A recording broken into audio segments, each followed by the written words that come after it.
또 올드한 포크싱어 이야기로 시작하려고 합니다. 영한 것 좀 말해주세요. 제 마음에는 영원히 영한 가수였습니다. 조동진이라는 포크싱어가 있었습니다. 지난주에 이렇게 죽게 되었습니다. 우리 강근시 장로님의 절친 후배이기도 하고 그런 것 같습니다. 그래서 많이 위로도 가고, 그래서 갈 때마다 제가 그분 어떻습니까? 그분이 지은 그 나뭇잎 사이로 내가 좋아하는 너는 언제나 어떤 날 제비꽃 참 좋지 않습니까? 군에 처음 들어갔을 때 제가 내무반에서 신고식을 하는데 노래를 불러보래요. 노래일발 장전 그래갖고 제가 뭘 불렀냐면 팝송을 불렀습니다. 그러니까 별 반응이 없어서 깐소네를 불렀습니다. 그래도 싸늘해요. 그래서 조동진의 나뭇잎 사이로를 불렀습니다. 그걸 딱 부르고 나니까 엎드려 뻗쳐 하고 있으래요. 그래가지고 저는 엎드려 뻗쳐를 하고 있었고, 옆에 제 동기가 있었는데 걔는 1cm만 작았으면은 군대 안 오래였습니다. 근데 그 1cm가 커가지고 군에 온 아주 기억에 나는 사람인데, 걔가 트로트를 부르기 시작했습니다. 얼마나 간드러지게 부르는지. 그리고 노래 가사를 전부 개사를 했어요. 말도 못한 음탕한 가사로 다 바꿔버렸어요. 그랬더니 거기 내무반이 난리가 나버렸어요. 막 박수를 치고 막 이렇게 막 두들기고 야단하고 막 춤을 춰요. 저는 엎드려 뻗쳐 하고 있었습니다. 그때 많은 생각을 했어요. 이게 군대에서 내가 받은 임팩트, 교훈이었습니다. 내 노래는요, 우리가 신앙적인 차원으로 따진다면 바리새인의 말이었어요. 저는 그 노래를 부를 때 어떻게 생각했냐 하면은 굉장히 있어 보이고 싶었어요. 있어빌리티라고 아시죠? 되게 있어 보이고 싶었어. 굉장히 나는 고상한 것처럼 보이고 싶었어요. 나 멋진 사람이야. 나 노래 불러도 팝송, 깐소네 이런 거 불러. 튠폴리오도 부르고, 안 돼? 그럼 조동진 거 부르지. 난 이 정도 사람이야. 하나도 안 먹혔어요.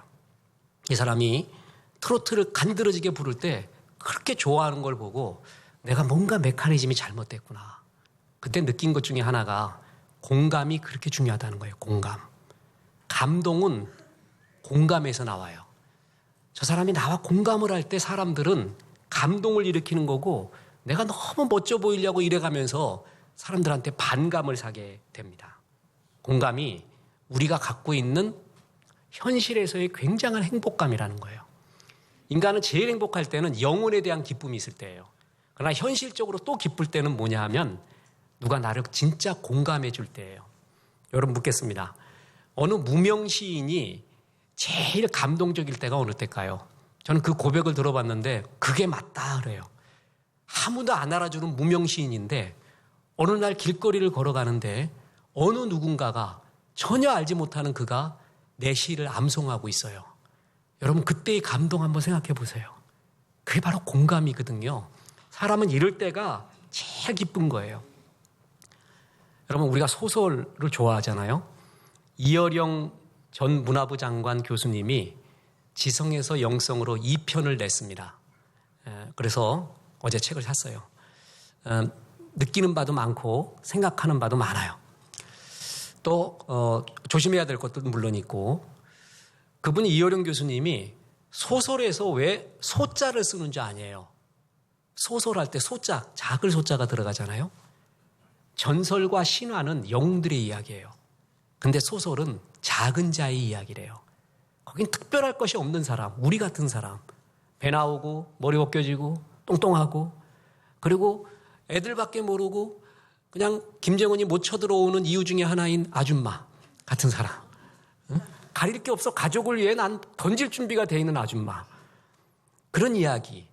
그리고 어떨 때는 거렁뱅이, 주정뱅이, 홈리스한 사람, 루저들. 소설에는 그들이 주인공이라는 거예요. 영웅이 아니라. 그래서 사람들은 소설을 좋아한다라는 것이에요. 거기에 보면은요, 인생의 모호함, 허무함도 얼마나 잘 표현됐는지 몰라요. 자, 여러분, 제가 글을 쓸 때요, 비평가가 이렇게 얘기했어요. 너 왜 이렇게 명쾌한 글을 쓰고 이쁜 글을 쓰려고 하니? 잊혀지지가 않아요. 저는 명쾌한 글과 이쁜 글을 썼거든요. 근데 그분의 이야기는 굉장히 공감이 가는 게, 이 세상은 이쁘지 않대요. 이 세상은 명쾌하지 않대요. 그러면 글도 이쁘지 않아야 되고 글도 명쾌하지 않아야 된다는 거예요. 잊혀지지가 않아요. 근데 저는 예수를 믿으니까 명쾌한 글, 그리고 희망을 주는 글을 쓰고 싶은데 그런 거 없대요, 이 세상은. 그래서 어떤 시를 보면, 어떤 글을 보면 모호하잖아요. 애매하고요. 응? 저만치 있대, 사랑이. 그 저만치가 몇 미터 몇 센치냐니까. 살며시 들여밟고 가래. 어떻게 밟는 게 들여밟는 거야? 어떻게 팍 밟는 거예요? 아니면 살짝 밟는 거예요? 안 밟는 거예요? 애매한 글이 많아요. 근데 그게 우리의 언어라는 거예요. 우리는 그렇게 모호한 게 많다는 거예요. 소설과 시, 인문학에서는 이런 모호성을 그대로 드러내요. 그리고 얼마나 허무한가도 너무 잘 드러내잖아요. 그러니까 우리가 거기에 공감을 느끼고, 공감을 느낄 때 제일 행복하고 기쁨이 있다는 겁니다. 지난주에 인문학을 하나님께 레마르크의 소설 서부전선 이상 없다를 썼습니다. 그거를 했습니다. 18살의 나이로 레마르크가 실제 독일 병사가 되어 1차 세계대전에 참성해서 7번 이상 죽을 뻔했어요. 그거를 경험으로 서부전선 이상 없다를 쓴 거예요. 소설 속에 보면 폴 보이모라는 주인공이 조국이 우리를 부른다라는 한 독일 교사의 연설, 거기에 피해를 받아가지고요, 자기 친구 7명과 함께 그 전쟁에 학도 지원병으로 참석하게 됩니다. 그런데 정말 조국이 우리를 불러서 나와봤어요. 한 달 지나니까 이게 아니에요. 이 전쟁터는 조국도 모두 정의도 없어요. 완전히 말살된 인간, 아주 처참한 인간 밑바닥의 모습, 아무것도 없는 것을 발견하게 됩니다. 처참하게 인간이 부서지는구나. 그래서 폭탄이 떨어져요. 그 속에 구덩이에 들어갔더니 적군 병사가 와서 싸우다가 적군 병사를 거의 죽였습니다. 그런데 쳐다보면서, 날 쳐다보면서 애절한 눈빛으로 바라보고 있는 거예요. 주인공이 못 견디겠는 거예요. 그래서 붕대도 감아주고 흙탕물이 남아 적셔주고, 얘가 한나절처럼 신음하다가 죽어가요. 주인공이 생각합니다. 이게 아닌데, 내가 생각했던 게 이게 아닌데, 이게 아닌데. 우리들의 이야기 아니에요? 내가 생각했던 결혼이 이게 아니잖아요. 내가 생각했던 남자가, 여자가 이게 아니잖아요. 내가 생각했던 행복이 이게 아니잖아요. 이런 경우 많아요, 없어요? 많아, 무지 많아. 그걸 그대로 말하는 거예요. 나는 살아있다. 그런데 존재한다. 그런데 내가 살아는 있는 걸까? 이런 얘기를 딱 해요. 그러다가 친구들이 다 죽어가요. 그리고 주인공도 종전을 임박한 어느 날 죽어가요. 그런데 그날 사령부 군사 보고서에는 이런 것이 나왔습니다. 서부전선 이상 없다. 이상 있고 싶어. 내가 죽었으니까. 이 소설이 멋진 게 뭔지 아십니까? 처음에는 이 주인공의 1인칭 시점으로 이 소설을 전개되다가요, 주인공이 죽어버렸어요. 그랬더니 갑자기 소설의 시점이 3인칭의 냉철한 시점으로 바뀌어버려요. 서부전선 이상 없다. 이렇게 돼요. 레마르크는 실제로 그 전선에서 살아 돌아왔어요. 그래서 하고 싶었던 말이 뭔지 아세요? 서부전선 이상 없다가 아니라 이상 있다였어요. 한 우주가 죽어갔어. 이상 있는 거 아니겠어? 나는 죽어갔는데 왜 세상은 이상 없다고 말해? 이상 있는 거야. 그걸 그렇게 말하고 싶었어요. 고골리의 소설 외투라고 아시죠? 각기끼의 비치가 아무도 있으나 마나 하는 남자의 양복 단추 같은 사람이, 그 사람이 외투 하나가 소원이었어요. 외투를 얻었어요. 천신만고 끝에 돈을 벌어서 외투를 얻었어요. 어떻게 해요? 그 외투를 강도한테 뺏겼어요. 시름시름 앓다 죽었어요. 그 사람이 죽건 말건 외투를 입었건 안 입었건 사람들은 상관하지 않았어요. 이게 허무함이에요. 그랬더니 고골리는 이건 이럴 수가 없다. 그래갖고 뭘 등장시켰냐면 유령을 등장시켰어요. 페테스부르크 그 시에. 그래갖고 밤마다 그 유령이 나타나갖고 하는 말이 뭐냐면 내 외투 내놔, 내 외투 내놔, 내 외투 내놔. 왜? 그 사람도 살아있었다 이거예요. 서부전선이 왜 이상 없어? 이상 있는데 난 살아있었어. 그걸 말하고 싶은 거예요. 자, 지금 이 얘기하면 공감을 느끼지 않습니까? 우리도 죽으면은요, 나를 좋아했던 사람 몇, 그리고 친지 몇이 울어요. 그래서 다 잊어버려요. 그게 우리의 허무함이에요. 그때 지하철은 그대로 달리고요, 버스도 그대로 달려요. 스타벅스와 엔젤리너스 커피는 그대로 먹고 있어요. 서부전선, 동부전선, 서울, 부산, 대구, 광주 아무 이상 없어요. 이게 허무함이에요. 인문학은 이걸 말하고 싶어요. 이상이 있다고 말하고 싶어요. 그래서 이런 이야기를 할 때 어떻게 돼요? 우리는 굉장히 뭘 느끼는 거예요? 공감을 느껴요. 근데 이 공감이 이런 감성의 카타르시스 해소뿐만이 아니라 현대에는 능력이 된다는 거예요. 제레미 리프킨 같은 그 유명한 미래학자이자 사회학자는요, 처음에 단절의 시대, 소유의 종말, 이걸 쓰면서 이 세상은 소유는 이제 종말이고 접속의 시대, 얼마나 좋은 곳에 접속하느냐가 지배하는 세상이다. 그리고 그 뒤에 쓴 게 공감의 시대예요. 그래서 인간을 가리켜 뭐라 그러냐면 호모 엠파티쿠스, 접속을 하되 공감을 줄 수 있는 접속을 하는 사람이 능력이 되고 승리자가 된다는 거예요. 정말 맞는 얘기예요. 공감이 곧 기업의 능력이 되고 개인의 능력이 된다는 거예요. 그러면서 여러분, 주크버그라고 아십니까? 마크 주크버그. 페이스북 만든 사람, 유대인 인문학자였어요. 어떤 신문의 분석을 보니까 우리나라 S기업의 10,000분의 1 숫자를 갖고 있대요. 그것도 전체 숫자가 아니라 핵심 인원의 그 숫자의 10,000분의 1을 갖고 회사를 운영하는데 S기업의 2.5배를 번대. 그런데 그 주크버그의 힘이 뭐냐? 공감의 힘이래요. 미국 사람이지만 내가 전 세계 어디 있는 사람에게도 공감을 줄 수 있는 공감의 어떤 영역을 만들어낸대요. 그래서 공감이 이제는 힘이 되는 시대예요. 공감은 우리에게 행복도 주고 힘을 줘요. 카피라이터의 책을 모아놓은 브랜딩 임계 지식 사전이라는 책이 이만한 게 있는데 거기에 참 재미난 글이 나왔습니다. 컨셉 좀 잡아봐. 그게 무슨 의미냐? 우리가 방송국에서 컨셉 좀 잡아봐. 회사에서 이거에 대해 컨셉 좀 잡아봐. 교회에서도 컨셉 좀 잡아봐. 이런 말 하잖아요. 좋은 내용 좀 잡아봐. 이럴 줄 아는데 거긴 달리 해석을 합니다. 컨셉의 어원은 라틴어이며 그 뜻은 모두가 공감하는 것을 함께 잡다 혹은 취하다라는 뜻이다. 그래서 우리말로 컨셉 좀 잡아봐 라는 말을 직역한다면 모두가 공감하는 것을 잡아봐 라고 해석될 수 있다. 좋은 컨셉이 뭔지 아세요? 누구나 공감할 수 있는 거. 막 사고 싶어요. 맞아, 저거야, 맞아. 그게 컨셉이라는 거예요.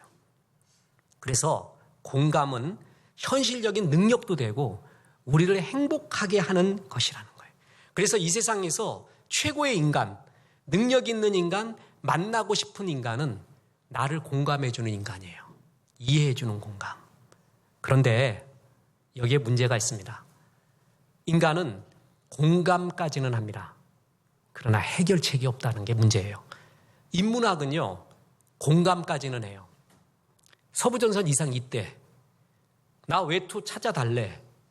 근데 안 돼요. 내가 이렇게 외치고 싶지만 답은 없어요. 인간은 공감까지는 해요. 신음까지는 같이 해요. 근데 뭐가 없어요? 해결이 없습니다. 해결책은 없는 거예요. 신영복이라는 돌아가신 감옥으로부터의 사색, 엽서, 더불어숲, 이렇게 글을 썼던 아주 우리 시대에 유명한 지성이 있지 않습니까? 그분이 공감을 뭐라고 얘기했냐면 빗속을 같이 걸어가는 사람이래요. 근데 그 뒤에 회의를 느꼈어요, 이분이. 좋아. 빗속을 같이 걸어가는 게 공감이지만 그게 그 사람을 진짜 해결해 주냐 이거예요. 그래서 제가 엊그제 경건 이메일 보내줄 때 우산 없는 빗속의 만남이라는 글을 보냈습니다. 진짜 이 사람한테 필요한 거는 빗길을 같이 걷는 게 아니라 우산이 필요할 경우가 있어요. 그 비를 정말 피해 줄 수 있고 막아줄 수 있는 것이 필요할 경우가 있거든요. 근데 사람이 우산은 없어요. 같이 걸어갈 수는 있어요. 해결은 없고 뭐까지는 가능해요. 공감까지는 가능한 게 우리 인간의 한계요, 인문학의 한계라는 것입니다. 뿐만 아니에요. 공감해 준다고 위로하는 게 사람을 더 힘들게 만들어. 욥기 16장 1, 2절에 보면 욥이 대답하여 이르되 이런 말은 내가 많이 들었나니 너희는 다 재난을 주는 위로자들이로구나. 나를 번뇌케 하는 안위자다. 우리 개역 한글에는 그러죠. 어떨 때 정말 힘들어 죽겠는데 옆에서 위로해 주는 게 불난 집에 휘발유 뿌리는 거하고 똑같아요. 환장하는 말을 해요. 이 사람은요, 나는 정말 공감해서 위로해 준다고 하는 말이었는데 그게 그 사람을 완전히 더 죽여버릴 수도 있어요. 여러분 이런 경험 있어요, 없어요? 내가 당할 수도 있고 내가 그렇게 할 수도 있죠. 인간의 공감은 해결책이 없는 공감이고 또 하나 나의 공감과 위로가 그를 더 힘들게 할 수도 있는 한계가 우리에게 있다라는 것입니다. 공감이 그렇게 소중하지만 말이에요. 근데 우리 하나님은 어떻다고요? 예수님은 공감해 주세요. 그리고 또 뭐까지 있어요? 해결까지 주세요. 전 이래서 우리 주님이 그렇게 좋을 수가 없다라는 것입니다. 히브리서 4장 15절 오늘 본문 보세요. 우리에게 있는 대제사장은 우리의 연약함을 동정하지 못하실 이가 아니요 모든 일에 우리와 똑같이 시험을 받으신 이로되 죄는 없으시니라. 우리의 연약함을 공감하시고 똑같이 시험을 받았대요. 예수님이 복음서에서 나오는 수많은 말 중에 정말 아름다운 말이 뭐냐면 예수께서 무리를 보시고 불쌍히 여기시더라. 이 말이 그렇게 좋아요. 구약은 뭐라고 나오냐면 여호와께서 그들을 기억하사 신약에서는 예수님이 그들을 긍휼히 여기사 동일한 말입니다. 기억하사라는 말 다음에는 역사가 일어나요. 예수님이 긍휼히 여기사 그 다음에는 뭐가 일어나냐면 반드시 역사가 일어나요. 이게 신비예요. 사람은 기억하고 공감을 해봤자 그 다음에 역사가 안 일어나는 경우가 태반이에요. 근데 주님은 공감하시고 불쌍히 여겼다라는 말 다음에는 뭐가 일어난다고요? 역사가 일어난다는 거예요. 공감하신다, 동정하신다, 개역 한글에는 체휼하신다, 쉼파테오 이것은 함께 느낀다, 더불어 함께 괴로워한다. 그래서 히브리서 5장 7절에 보면 그는 육체에 계실 때 자기를 죽음에서 능히 구원하실 이에게 심한 통곡과 눈물과 간구와 소원을 올렸고 예수님이 통곡을 하셨대요. 그리고 기도도 그냥 기도가 아니라 간구, 떼굴떼굴 구르면서 미쳐버리는 기도. 기도도 하는데 기도가 안 나와요. 통곡을 해요, 통곡. 주님이 그랬대요. 우리도 그럴 경우 있잖아요. 사람이 조금 아프거나 힘들면 유창하게 기도해요. 정말 힘들잖아요. 기도도 안 나와요. 그냥 굴러버려요. 주님 죽이든 살리든 이런 소리나 나와요. 어떻게 기도할지도 몰라요. 그게 통곡이요, 간구예요. 그런데 그거를 주님이 경험해 봤대요. 주님이. 이게 얼마나 좋은지 몰라요. 주님이 이런 아픔을 안다라는 것이 그렇게 좋을 수가 없어요. 주님이 내 좌절을 이해한다는 거예요. 내 분노를, 내 속상함을, 나의 고통을, 나의 눈물을 공감하시고 같이 안다는 거예요.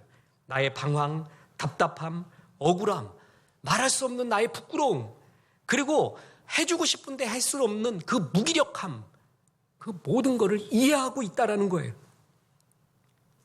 보세요. 주님께서는 자기를 따라왔던 무리들이, 제자들이 결정적인 순간이 되자 다 도망갑니다. 그때 느꼈던 소외감. 아, 내가 계급장 다 띄고도 날 좋아할 사람 몇 명 될까? 내가 성공하니까 잘 되니까 나한테 오지. 내가 알아. 그런데도 만나는 거야. 우리 만나면서도 그렇게 느껴요. 그 소외감. 그걸 진짜 당했을 때의 소외감. 뿐만 아닙니다. 내 민족을 위해 죽었는데 민족의 반역자로 죽는 그 오해받으심. 뿐만 아닙니다. 내 제자가 날 팔아요. 배신해요. 떡을 주면서 제발 먹지 마라 이 떡. 이 떡을 먹는 자가 날 배신하는 자인데 아그야 마지막 기회다. 먹지 마라. 근데 받아 먹어요. 그리고 밤길로 나가요.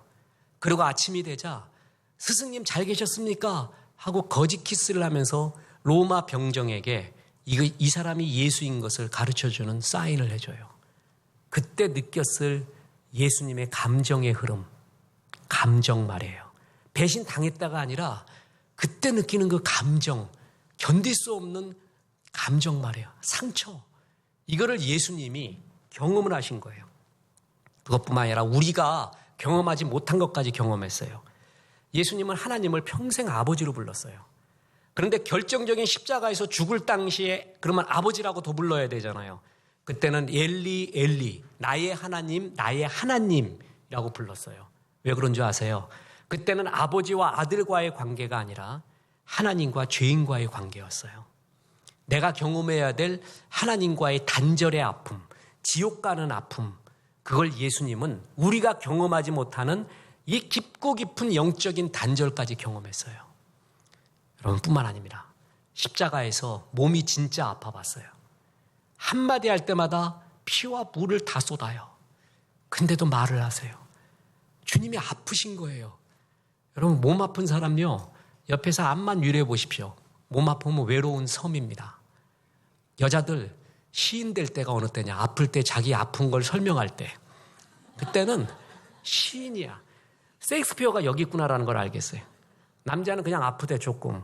여자는 어떻게 아픈 걸 설명을 하는데 시인이에요, 시인. 이렇게 전기가 쫙 찔러갖고 뭘 어떻게 돼갖고 어떻게 와갖고 어떻게 되는 것 같아서 여기만 아픈 게 아니라 허리도 아프고 어떻게 돼갖고 이 설명을 하는데 그걸 갖고 인생 살았으면은 전부 성공했을 거야. 그만큼 세밀해요. 아프면 시인 돼요. 아프면 섬 돼요. 아프면 정말 아무도 몰라요. 그 통증 말이에요. 예수님은 그 통증까지도 경험했던 분이에요. 예수님이 이런 우리의 아픈 것을 치유할 수 있었던 것은 하나님의 아들이기 때문에도 그렇지만 또 하나가 있습니다. 우리와 똑같이 당하셨던 그 아픔, 공감해서 우리를 진짜 치유하시는 거예요. 그래서 헨리 나우에는 예수님을 가리켜 상처 입은 치료자라고 했어요. 치료자인데 본인이 어땠다고요? 상처를 입었어요. 그래서 주님이 말합니다. 내가 네 마음 알아. 괜찮아. 알아. 네가 그런 경우 이런 마음인 거 내가 알아. 수고하고 무거운 짐진 자야. 나한테 와라. 내가 이해할 수 있고 나는 공감까지만 하는 게 아니라 어디까지 해준다고요? 너를 쉬게 하리라. 해결책까지 준다는 거예요. 이 주님이 그렇게 좋을 수가 없어요. 그래서 히브리서 4장 16절에 이렇게 나오지 않습니까? 그러므로 우리는 긍휼하심을 받고 때를 따라 돕는 은혜를 얻기 위하여 은혜의 보좌 앞에 담대히 나갈 것이니라. 너에게 때를 따라 돕는 게 있대요. 우리는 되게 잘할 때는 우쭐거리고 나가서 도와주십시오 이래요. 못할 때는 숨고 싶거든요. 어느 때를 만나든 네가 그 어느 때를 기가 막힌 상황을 만나든 내가 너에게 줄 은혜가 있다는 거예요. 널 이해한다는 거예요. 그러니까 나오라는 거예요. 내가 널 이해하니까 비를 같이도 맞아주고 못 해준다고요? 우산까지 씌워주는 게 주님이라는 거예요. 때를 따라 돕는 은혜가 있으니까 그 경우에도 은혜 줄 것이 있어. 너의 그 경우에도 주님을 해결해 줄 수 있고 주님의 은혜가 있어. 때를 따라 돕는 은혜가 있다. 그러니 은혜의 보좌 앞에 나오라고 주님이 초청하잖아요. 이렇게 좋을 수가 없습니다. 저도 환자입니다. 예수 믿는 환자이기도 하고 몸도 아픈 환자이기도 하고 그럼 저녁에 정말 눈물로 기도할 때도 있어요. 주님 오늘 좀 살려줬으면 좋겠습니다. 저녁에 내일 아침에도 정말 하나님 앞에 충성스럽게 살고 싶습니다. 기쁘게 살고 싶습니다. 이래요. 저녁에 살짝 아픈 것 같아요. 화들짝 놀라 깨요. 주님 불러가시려고 하나? 주님 부탁합니다. 조금만 더. 이러고 자요. 그러고 또 생각하기 이래. 내가 목사인가? 내가 뭔가 이렇게 연약한 게 인간이에요. 이 아픔을 아십니까? 주님.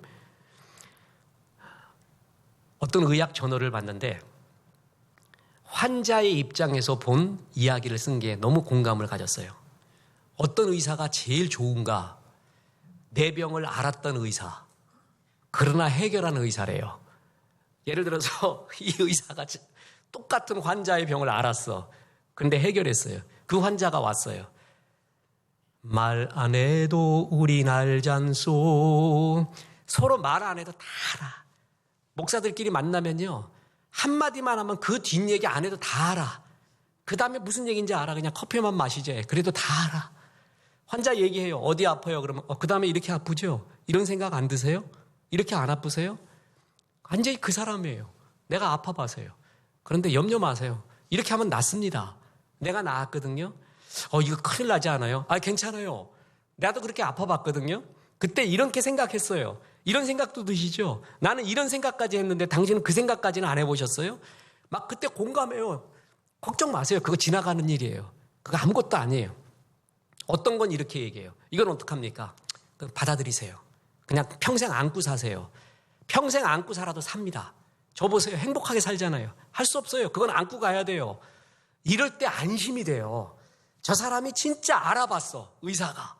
그런 사람이 환자를 얘기하면서 그냥 객관적으로 보는 게 아니라 공감까지 해주면서 이럴 때, 물론 그런 여건이 갖춰지지 않는 경우가 많잖아요. 근데 만약에 그런 분이 있다면 우리는 정말 안심하지 않을까요? 정말 기쁘지 않을까요? 우리 예수님이 상처 입은 치료자라는 거예요. 내가 안 경험해보고 치유하는 분이 아니라 너의 그 감정과 마음, 육신의 상태까지 경험해본 분이래요. 그래서 뭐라고요? 은혜의 보좌 앞에 담대히 나오래. 괜찮대요. 어느 때도 나오래요. 사람은 공감까지 합니다. 어떨 때 그 공감이 사람을 미치게 해요. 사람이 진짜 힘들면요, 사람 만나기 싫어요. 왜 그런 줄 아세요? 더 힘들어, 만나는 게. 몇 마디 위로 말 듣는 게 더 힘드는 경우 있어요, 없어요? 많아요. 우리도 경험했고, 내가 그렇게 힘든 사람 만나서 오히려 상처 주는 경우도 있습니다. 근데 주님은 뭐라고요? 공감도 하시고 또 뭐도 하시고요? 힘도 주시고. 그래서 우리 하나님을 가리켜 위로의 하나님이라고 합니다. 특히 고린도 후서 1장에 보면 우리 하나님의 이름이 위로의 하나님이에요. 이 위로가 영어로 뭐로 되어 있냐면 컴포터로 되어 있어요. 라틴어에서 나왔는데 컴은 함께예요. 포터는 뭐냐면 여러분 음악에서 포르테라고 아세요? 포르테가 뭐죠? 힘, 강하게 해요. 주님은 컴하고 포르테까지예요. 심파스, 함께 느끼기만 하는 게 아니라 그게 동정이거든요. 공감이거든요. 위로는 다른 뜻이에요. 위로는 컴해요. 컴포트. 컴하기도 하고 뭘 해요? 포르테를 주는 거예요. 같이 느끼기도 하고 힘까지 주는 게 주님이라는 거예요. 그래서 주님은 위로의 하나님. 우리가 보혜사 성령님이 온다 그랬잖아요. 그 보혜사 성령님의 영어 이름이 뭐예요? 컴포터예요. 함께 있어서 뭘 주는? 힘을 주는 하나님. 인간은 공감까지 줘요. 근데 하나님은 뭐예요? 힘까지 줘요. 해결책까지 줘요. 이 주님이 정말 좋은 주님이에요. 내가 널 알아. 네 아픔도 알아. 그러니 네 혼자 갖고 있지 마라. 그리고 다른 데서 풀려고 하지 마라. 내게로 갖고 오라는 거예요. 주님 앞에 토로하는 거예요. 그러면서 해결받으라는 거예요. 히스기야가 아수르 왕이 쳐들어온다고 합니다. 그러면서 항복하라고 항복 조서를 꾸며서 보내왔어요. 사형 선고와 같은 겁니다. 치욕적으로 살래? 장엄하게 죽을래? 우리도 어떨 때 사형 선고 같은 것을 받는 경우가 있어요. 아찔해요. 죽음과 같은 경험이에요. 내가 이걸 버티고 사는 것은 죽는 것보다 못하다. 아니 죽어버릴까? 이런 극한의 항복 문서가 나에게 올 수가 있어요. 살다 보면 말이에요. 그때 어떻게 해요? 히스기야는 그걸 품고 괴로워하고 인생은 다 그래. 친구들 만나서 커피 마시면서 술 마시면서 어때? 나를 이제 죽을 날 얼마 남지 않았어. 이런 말 하지 않습니다. 그 문서를 그대로 하나님께로 갖고 옵니다. 하나님. 그리고 하나님의 존전에 와서 어떻게 해요? 읽어요. 하나님 이런 글을 써왔습니다. 그리고 읽어요. 그리고 사람들에게 중보기도를 요청해요. 하나님 앞에 갖고 오는 거예요. 은혜의 보좌 앞에 갖고 오는 거예요. 그게 기도예요. 기도. 그리고 신실한 예배예요. 여러분 예배를 드리잖아요. 그러면 내 문제에 따라서 내 상황에 따라서 주님이 말하고 만나줘요. 그걸 받아요. 말씀을. 그 말씀을 붙잡고 기도하는 거예요. 기도. 주 앞에 내려놓는 거예요. 기도하는 거예요. 그때 사람은 공간까지만 주지만 하나님은 뭐까지 주신다고요? 해결까지 주세요. 이게 하나님이에요. 그렇습니다. 인문학이 따라올 수 없는, 공감을 잘하는 인간이 따라올 수 없는 주의 능력이 함께하는 것이 우리들이에요. 이걸 정말 믿으십시오. 여러분 마귀가 주는 그러한 너 이거 갖고 죽을 거야. 이 자아 속에서 죽어. 네 혼자 생각해. 썩어져가. 이런 생각에 빠지지 마십시오. 철저하게 하나님께 들고 나오세요. 예배드리세요. 그리고 기도하세요. 그러면서 주님 이렇습니다라고 말하면 내 상황이 어떤 경우라도 그 때에 맞는 은혜가 있어요. 그때 때를 따라 돕는 은혜가 있어요. 담대히 나와라. 주께서 이것을 해결해 주시고 이 은혜의 장에 우리를 이끌어 주시고 역사해 주십니다. 여러분 이걸 내가 먼저 체험해야 돼요. 하나님의 살아계심을 체험하십시오. 그리고 나서 이와 똑같은 고통을 겪는 사람한테 전해주세요. 그게 전도예요. 선교예요. 그래서 많은 사람을 주 앞으로 이끄는 아름다운 주의 종 되시기를 주 예수의 이름으로 축원합니다.